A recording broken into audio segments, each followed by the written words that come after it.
नमस्कार दोस्तों, आज मैं आपको एक सच्ची कहानी सुनाने जा रहा हूँ, जिसे सुनकर आपको सच में डर का एहसास होने वाला है।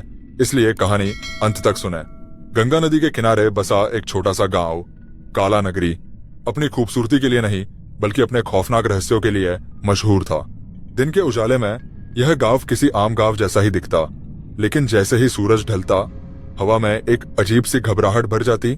गांव के बुजुर्गों का कहना था कि यहाँ रात के समय कुछ ऐसा होता है जिसे देखने वाला कभी भी जिंदा नहीं बचता।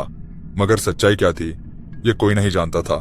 एक दिन एक जिज्ञासु पत्रकार अमित वर्मा ने इस रहस्य से पर्दा उठाने की ठानी। उसने अपने दोस्तों के साथ गांव जाने का फैसला किया। गांव के बाहर पहुंचते ही उन्हें वहां के लोगों की अजीब हरकतें देखने को मिली। किसी ने भी उनसे ज्यादा बात नहीं की। एक बूढ़े व्यक्ति ने सिर्फ एक ही बात कही, रात होने से पहले वापस चले जाओ वरना तुम्हारी मौत निश्चित है। यह सुनकर अमित और उसके दोस्त हंस पड़े।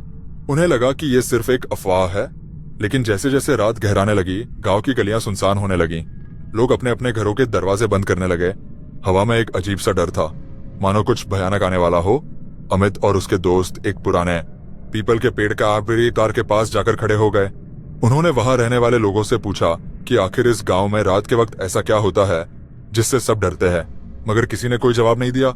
बस एक महिला कांपते हुए बोली, अगर तुमने हमारी बात नहीं मानी तो आज रात तुम्हारा भी अंत हो जाएगा। रात के 10 बज चुके थे। गांव में एक अजीब सी खामोशी छा गई थी। हर घर के दरवाजे और खिड़कियां कसकर बंद थीं। गांव के मंदिर में घंटियों की आवाज आनी बंद हो गई थी। ऐसा लग रहा था मानो पूरा गांव सांस रोककर बैठा हो।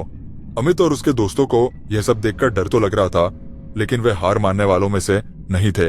अचानक हवा में एक अजीब सी सरसराहट हुई। पास के सूखे पेड़ की शाखाएं अपने आप हिलने लगी। किसी के पैरों की आहट सुनाई देने लगी, लेकिन वहां कोई नहीं था। अमित ने अपने कैमरे का लेंस उस ओर घुमाया जहां से आहट आ रही थी। कैमरे की स्क्रीन में एक अजीब सा धुंधला प्रतिबिंब दिखा, मानो कोई वहां खड़ा हो। तभी एक भयानक चीख पूरे गांव में गूंज उठी। यह आवाज इतनी डरावनी थी कि अमित और उसके दोस्त कांप उठे। ये किसकी चीख थी? कौन था जो इस काले अंधेरे में दर्द से चिल्ला रहा था? जैसे ही उन्होंने आगे बढ़कर देखने की कोशिश की, उनके पैरों के नीचे की जमीन अचानक कांपने लगी। पूरा गांव मानो किसी अदृश्य ताकत के चंगुल में आ चुका था। अमित और उसके दोस्तों का डर अब बढ़ चुका था। उन्होंने सोचा कि अब वापस लौट जाना ही बेहतर होगा, लेकिन जैसे ही वे गांव से बाहर जाने वाले रास्ते की तरफ बढ़े, वे वहीं जम गए। गांव के बाहर जाने वाले सारे रास्ते गायब हो चुके थे। वहां सिर्फ एक काली धुंध थी जो धीरे धीरे उनकी तरफ बढ़ रही थी। अमित ने तुरंत अपना कैमरा निकाला और उस धुंध की रिकॉर्डिंग करने लगा, लेकिन जैसे ही उसने कैमरे का जूम बढ़ाया, उसके हाथ से कैमरा गिर गया। कैमरे की स्क्रीन पर एक अजीब सा चेहरा दिखा, जिसकी आंखें पूरी तरह सफेद थीं और मुंह से खून टपक रहा था। तभी किसी ने अमित के कंधे पर हाथ रखा। उसने घबराकर पीछे मुड़कर देखा और फिर उसकी चीख पूरे गांव में गूंज उठी। क्या अमित और उसके दोस्त इस श्रापित गांव से जिंदा बाहर निकल पाएंगे? जानने के लिए बने रहिए अगले भाग में। अमित की चीख सुनकर उसके दोस्त तुरंत उसकी ओर भागे, लेकिन जब वे पहुंचे तो वहां कुछ भी नहीं था। अमित जमीन पर बेहोश पड़ा था और उसका चेहरा सफेद हो चुका था। उसके हाथों में मिट्टी जमी हुई थी, मानो उसने खुद को बचाने के लिए जमीन को कसकर पकड़ा हो, लेकिन वहां किसी और के पैरों के निशान नहीं थे। अजय, जो अमित का सबसे अच्छा दोस्त था, घबराते हुए बोला, हमें इसे लेकर गांव के किसी आदमी के पास जाना चाहिए। लेकिन जैसे ही उन्होंने अमित को उठाया, हवा अचानक ठंडी होने लगी। चारों तरफ एक अजीब सी सरसराहट सुनाई देने लगी। पीपल के पेड़ की शाखाएं तेजी से हिलने लगी, जैसे कोई अदृश्य शक्ति वहां मौजूद हो। तभी एक अजीब सी फुसफुसाहट हवा में गूंज उठी, तुम यहाँ नहीं बचोगे, ये गांव तुम्हारा अंत बना देगा। अमित अब होश में आ चुका था, लेकिन उसकी आंखों में खौफ था। वह कांपते हुए बोला, मैंने उसे देखा। किसे देखा? अजय ने पूछा। अमित ने कांपती आवाज में जवाब दिया, वो एक औरत थी। उसका चेहरा जला हुआ था और उसकी आंखें इंसानों जैसी नहीं थीं। अमित की बात सुनकर सबके रोंगटे खड़े हो गए। तभी गांव का एक बूढ़ा आदमी वहां आया और बोला, तुम लोग जिंदा रहना चाहते हो तो तुरंत गांव के मंदिर में जाओ, सिर्फ वही तुम्हें इस श्राप से बचा सकता है। बिना कुछ सोचे सभी गांव के पुराने मंदिर की ओर भागे, लेकिन जैसे ही वे मंदिर के करीब पहुंचे, मंदिर के दरवाजे अपने आप बंद हो गए और अंदर से किसी के रोने की आवाज आने लगी। मंदिर के बाहर खड़े अमित और उसके दोस्त बुरी तरह डर चुके थे। अजय ने हिम्मत जुटाकर दरवाजा खोलने की कोशिश की, लेकिन दरवाजा जैसे किसी अनदेखी ताकत ने जकड़ रखा था। तभी मंदिर के अंदर से एक धीमी मगर गूंजती हुई आवाज आई, तुम्हें यहां नहीं आना चाहिए था। अचानक मंदिर के दरवाजे पर किसी ने जोर से 3 बार दस्तक दी। ठक ठक ठक। अजय ने डरते हुए चारों तरफ देखा, लेकिन वहां कोई नहीं था। दस्तक और तेज होती गई। टक टक टक टक। और फिर दरवाजा अचानक जोर से खुल गया और अंदर जो था उसे देखकर सबके पैरों तले जमीन खिसक गई। क्या था मंदिर के अंदर? अमित और उसके दोस्त इस श्राप से बच पाएंगे या नहीं? जानने के लिए पढ़ें अगले भाग में। मंदिर के दरवाजे खुलते ही एक तेज हवा का झोंका आया, जिसने पूरे माहौल को और डरावना बना दिया। अमित और उसके दोस्त जैसे ही अंदर गए, वहां का नजारा देखकर उनके पैरों तले जमीन खिसक गई। मंदिर के बीचों बीच एक पुरानी मूर्ति रखी थी, लेकिन वो किसी देवी देवता की नहीं, बल्कि एक विकृत चेहरे वाली महिला की थी। उसकी आंखें लाल चमक रही थीं और मूर्ति के होंठों पर एक अजीब सी मुस्कान थी, मानो वो सबको देख रही हो। अचानक मंदिर के कोनों से किसी के कराहने की आवाजें आने लगी। अमित ने मोबाइल की टॉर्च जलाई और आवाज की दिशा में देखा तो वहां एक बुजुर्ग औरत जमीन पर बैठी हुई थी। उसके बाल बिखरे हुए थे और उसकी आंखें डर से फटी हुई थी। उसने कांपते हुए कहा, तुम लोगों ने बहुत बड़ी गलती कर दी है। अब ये आत्मा तुम्हें छोड़ने वाली नहीं। कौन सी आत्मा? और यह गांव इतना डरावना क्यों है? अजय ने हिम्मत जुटाकर पूछा। बुजुर्ग औरत ने कांपते हुए जवाब दिया, यह गांव एक श्राप से बंधा हुआ है। सालों पहले यहाँ एक औरत को जिंदा जला दिया गया था। उसका नाम था चंद्रिका। उसे निर्दोष होते हुए भी डायन करार देकर मौत के घाट उतार दिया गया था और उसकी आत्मा आज भी यहाँ भटक रही है। ये सुनते ही सभी की रूह कांप उठी। अमित ने कांपते हुए पूछा, लेकिन अगर वह निर्दोष थी तो उसने बदला क्यों नहीं लिया और हम पर क्यों हमला कर रही है? बुजुर्ग औरत ने गहरी सांस ली और कहा, क्योंकि उसका बदला अधूरा रह गया था। जिसने उसे जलाया था वह मरने से पहले अपनी आत्मा एक पत्थर में बांध गया था और जब तक वह पत्थर नष्ट नहीं होगा, चंद्रिका इस गांव को तबाह करती रहेगी। अचानक मंदिर की घंटियां जोर जोर से बजने लगीं। हवा में किसी के रोने की आवाजें गूंजने लगीं। अमित और उसके दोस्तों ने चारों ओर देखा, लेकिन वहां कोई नहीं था। तभी एक जली हुई आकृति मंदिर के कोने से निकलकर उनकी ओर बढ़ने लगी। उसकी आंखों से खून टपक रहा था और उसके जले हुए चेहरे से जलने की बदबू आ रही थी। वह धीरे धीरे आगे बढ़ रही थी, लेकिन उसके पैर जमीन पर नहीं थे। वह हवा में तैर रही थी। अमित ने घबराकर कहा, हमें यहाँ से भागना होगा। लेकिन दरवाजा फिर से अपने आप बंद हो चुका था। अब भागने का कोई रास्ता नहीं था। क्या अमित और उसके दोस्त इस डरावनी आत्मा से बच पाएंगे? क्या वे श्राप को खत्म करने का तरीका ढूंढ पाएंगे? जानने के लिए बने रहिए अगले भाग में। मंदिर का दरवाजा जोर से धड़ाम करके बंद हो गया।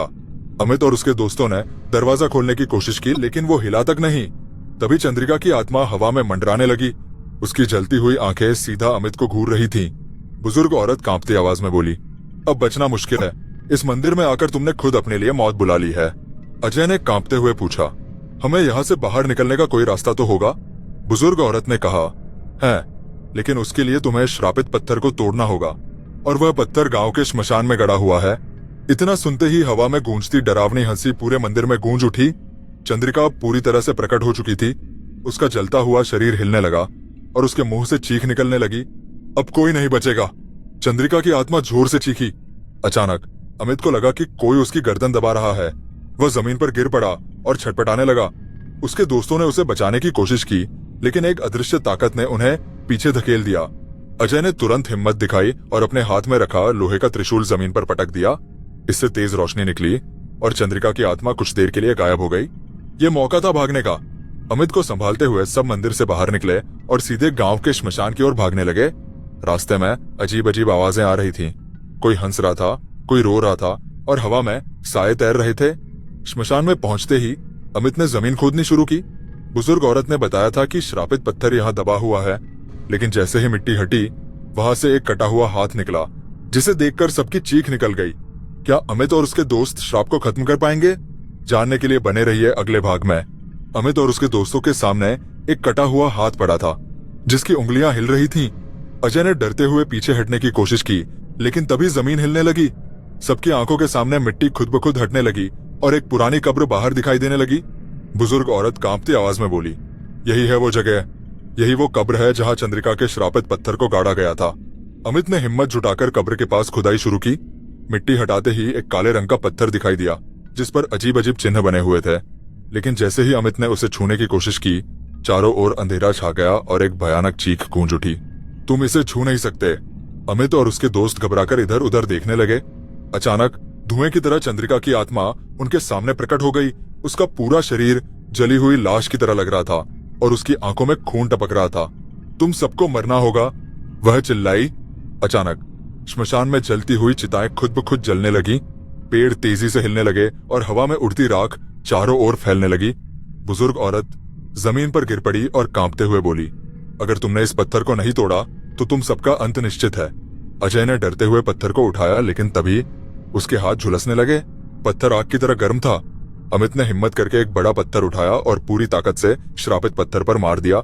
जैसे ही पत्थर टूटा, पूरी जमीन हिलने लगी।